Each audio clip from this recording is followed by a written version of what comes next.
Good day, madams and sirs. I invited you to be my special guest here in the room of sensibility to hear me present a few of my collective and personal thoughts. Now, these are just creative thoughts that I call my personal quotes. And I have been nurturing them for decades. And truth be told, my mind would overflow with my thoughts and they'd just fall to the floor and I would have to pick them up, put my thoughts into empty shoe boxes, dresser drawers, anywhere I could stash them. So I decided I should gather them up before they're lost and place them back into my mind and then share them with special guests. And that's where you come in. So I'm going to unpack them for you. And I hope that you will enjoy my creative thoughts. But be aware that my quotes will not rival those of great poets such as Adam Smith, Victor Hugo, George Bernard Shaw, and so forth. Yet I do believe my personal quotes will be humorous and thoughtful and easy for you to decipher here in the room of sensibility. What an appropriate name for us to gather in, the room of sensibility. So let's get started. Wait a minute. If there is anyone here that must go to the restroom to pay the waterman, please do so before we begin. As we get up there in age, we have to pay the waterman sometimes 2 or 3 times a night. That's just the way it is. I need to add this. I'm going to present 50 of my quotes, and they will not be in any particular order because when I grabbed them and threw them into my mind, I did not organize them. Now, take off your shoes and relax. I am Clifton A. Castile. I will be your humble and most gracious host for this presentation. Creative quotes can be therapeutic medicine for the mind. And by the way, if you forget some of these quotes and need to refresh your mind, you can come back here to the room of sensibility. All right, let's get started. I must openly confess I have never been a man that took kindly to praying. But when I did pray, I would ask to be given the vile strength of hate so I could exercise my hatred upon those who place their wrath of destruction upon me for no just cause. However, for reasons which have always baffled me, my prayers have never been answered. Loving someone is never a mistake. That is, if you love the right person for the right reason and in the right way and choose that person at the right time. Thus, the rest can be as easy as giving a crying baby a bottle. It is not what I know. Rather, it is my understanding that I am little more than a grain of sand on a crowded beach. But with wisdom, faith, friends, and love, I am a boulder. I have decided that I must accept and love me because everywhere I go, me tags along and without my permission. It is better to have a mustard seed of faith than to have a bushel of doubts. Life is a banquet table full of everything a person needs to be happy and to be successful, and everything on that table is free and open to the public. One has only to visit the table as many times as necessary. Yet I do wonder why some people are starving and suffering with undue misery. If a person is to feed his mind with destructive hatred, I must remind such a person that he will need a large helping of abomination every day just to feed his insatiable mind with hatred. And sooner or later, this person will become obese with acid hatred, and soon this person will implode. I feel obligated to warn some of my friends who quickly label themselves as Christians They would be well served to realize that being a Christian is a lifelong struggle that may never be completely realized. And furthermore, believing you are a staunch Christian, you will become reposed and see little need to improve your morals and your ethics that should be fine-tuned every day just to be a Christian. To live every day as if it were your last is counterproductive, because one would be miserable and marred in confusion and wrapped in raw fear. For one would spend all of one's time attempting to prepare for the afterlife. Rather, I would suggest each day a person should live life with gratitude and exercise all of the goodness that was given to that person at birth. I now realize that every man I meet is my teacher and my pupil. For no man can be a jack of all trades. A person should love thyself, but not be in love with thyself. Thus, someone else will be able to love you and not be jealous. When you say, I just can't go any further, I can assure you that your mind and your heart will disagree with you and will say loudly to you, you must polish the most unique commodity that you were given at birth, and that is your will. You see, your strength will not give you the courage to travel down that road less traveled in times of uncertainty. It is your will. It is prudent to assume the first breath that a human consumes is filled with hope, faith, fear, and love, and they are with a person until his last breath has been siphoned from his body. When a person becomes upset with someone, and such is understandable, one must be wise and ethical with their sharp tongue. A man once told me that if I didn't stop my wicked ways and my lying, thus in the afterlife, he said, I would be thrown into the bowels of hell. And I said to that man, that may not be such a bad thing, for I believe I would get a fair break here and there in hell, something I have seldom received here on earth. The most valuable gift a parent can give a child is their love, their encouragement, their morals, and their stored values. These virtuous commodities will be the nourishment that is needed to grow and flourish in life. We should not worry about loving a stranger. It is often difficult to love ourselves and to love those that we want to love. Just exercise respect to the stranger. What a heartfelt emotion and excruciating physical pain it is if a man is in his final days on this earth and he realizes he has squandered many opportunities and items of happiness that were within his grasp, and he refused to do so. Such a pain is worse than having a terminal illness of which he had little or no control over. On the other hand, he was blessed with prudent choices that would have embellished his golden life and brought him much happiness and success as he journeyed. A contrite person must know how and when to extend his apology to a victim. First, this person must seek the victim's permission to extend those humbling words.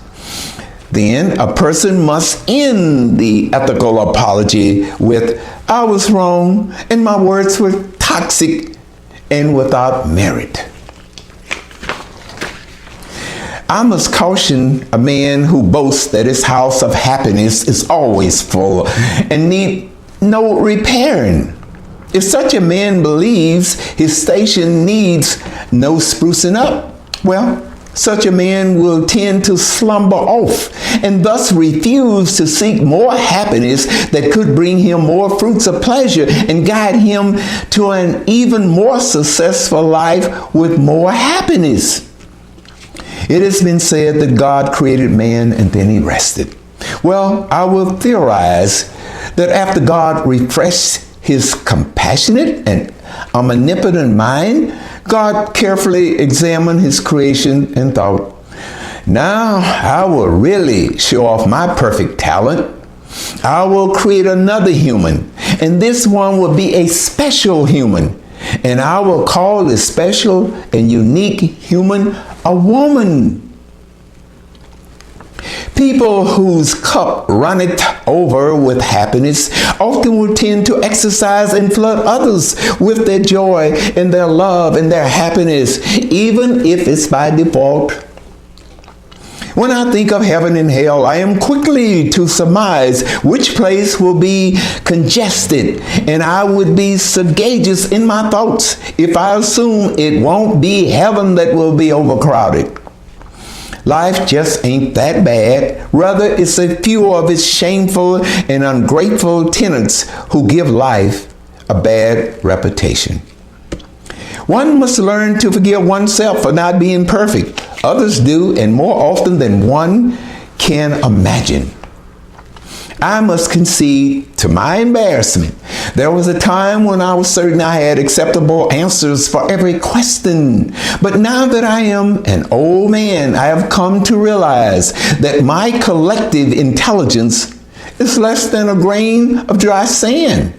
Moreover, I must now spend the rest of my golden days simply unlearning what I thought were filled with intellectual fruits. When a man's faith and a man's hope have been extracted from his moral soul and not of his accord, he will become a savage. But such a man will be a moral savage with ethics. When I hear a person say, I would donate my compassionate energies to those who are in desperate need if only I had the time. Well, I say to them, you must learn what time is, or you should learn to tell time. A grateful man is aware that each of his blessings, when placed in a large container, would quickly overflow with each sunrise. If a man says he ain't much to speak of, well, I would suggest to that man that he do all that he can with what he has been given, and thus he will be a successful man. A person who loudly laments, no one has ever helped me when I needed a helping hand. Perhaps such a person is displaying a large sign above the head that says, I am a walking dead person. Don't squander your compassionate deeds on me. Man must be careful as not to set in judgment of another, for he will never have sufficient information about his subject. If he is a judge, he will tend to punish his subject as a judge does. It would be prudent if such a man just have his opinion. Be patient with others. They extend the same courtesy to you, and more often than you realize. If you discover that you are always alone, and this is not of your accord, it's probably because you might be too perfect. Don't participate in raw, destructive gossip. The grapevine is seldom ethical or correct. And know this, sooner or later, your beeswax will be flowing through that same deceitful grapevine. There's a little of me in every person I have ever met. If only I would have taken the time to listen, perhaps I could have learned things about myself that could have been beneficial. At some juncture in one's life, a person will come to realize that it will be a waste of one's precious time if one has to stop and defend and rebuke and vindicate every defamation and unethical statement said about such a man. One's argument will be senseless because there is no rationalizing with ignorance. One would be wise to let one's positive thoughts be what is needed to bring happiness to the mind.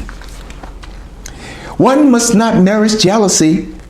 It is an unconscious and an ethical sin which will lead to destruction to others.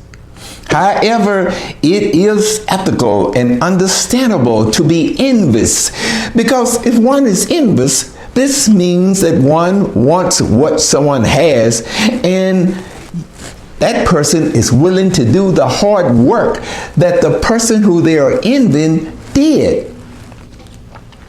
Don't permit someone's negative labels and their poison dots to come your way and to cause you to go through self-loathing. You must shun their hatred and indifference and believe in you. Occasionally, you should take self-inventory, and after exercising your searching thoughts, and if you conclude that you don't have what you need to be successful and contented in life, then you must get up before you get sores and your muscles become stiff, and go out and find it. And if you can't find it, then make what you want. Your fruit basket is hanging low, and all you have to do is just grab it. Try to make the honor roll of morality and empathy, and if you learn that you have fallen short, don't penalize your compassionate heart. Just put forth more compassion and try your best to receive a passing grade, but never settle for a failing grade. Look at life through a wide-angle lens and not through a telescopic lens. A wide-angle lens allows you to see more things that might be slightly off your main vision. It would be wise if a person chooses to say a few prayers now and then, if nothing else, to help purge the soul of its toxicity. A righteous person should outlive his or her life. So when it is concluded, this person will not be remembered as a mere footnote, rather as a book worth reading. And many will say very loudly, that person was a general in the army of humanity. We will be remembering that person with goodness and mega pride, and we will try to emulate that person for the rest of our lives. Now, my last two creative quotes or thoughts have me becoming a little theatrical. You know, I become so passionate with them. So, in life, a man is afforded the opportunity to perform on the stages of life. Sometimes his performance will be worthy of a standing ovation, yet he will not receive what is due him. However, there will be many times when a man's performance will be less than stellar, yet he will receive thundering applauses. But what is most paramount here is that a virtuous man should perform to the best of his abilities, and without a slither of doubt, this man will be awash with many deserving rewards, and his cup will be filled with happiness and success as he journeys through his fruitful life. Finally, when a man finds his troubled soul on seas of turbulent waters, and his morals and his ethics have given way to hatred and indifference, and his cup of virtue is depleted, this man must sail true north and dock his embattled ship on shores of humanity. And he must carefully refuel his starving heart and his compassionate conscience with empathy, character, virtuousness, morality, and all of the righteous elements that were once stored in his gracious heart. Then such a man can return with malice for none, and thus he can live a fruitful and productive and an ethical life as his Creator designed for him to live. Thank you so very much for participating and listening to my personal and creative thoughts. And I do hope you like them. Now, please leave me some constructive feedback one way or the other. You can also get some more of my creative thoughts on my YouTube channel, which is Clifton A. Castile, or you can go to my internet website, which is cliftoncastile.info. Thank you so very much for listening to me. I really appreciate this. Thank you.